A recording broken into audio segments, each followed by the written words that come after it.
Jy beter jou venster toemaak, hulle gaan jou keel afsny deur die venster. As ek die prentjie so kyk, ek dink ek die oom wens iemand wil sy keel afsny of hoe sê ek my oom?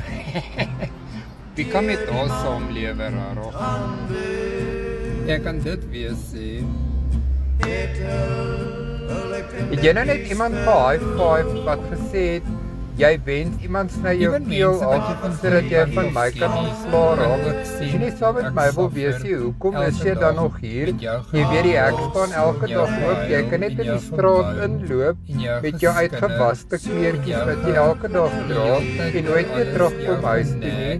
Ons sal klaarkom sonder jou, ons het nie jou nodig om die hele dag hier te sit en vir almal te sê hoe jy wens jou keel word afgesny, want dit is erger as om saam met my te lewe nie.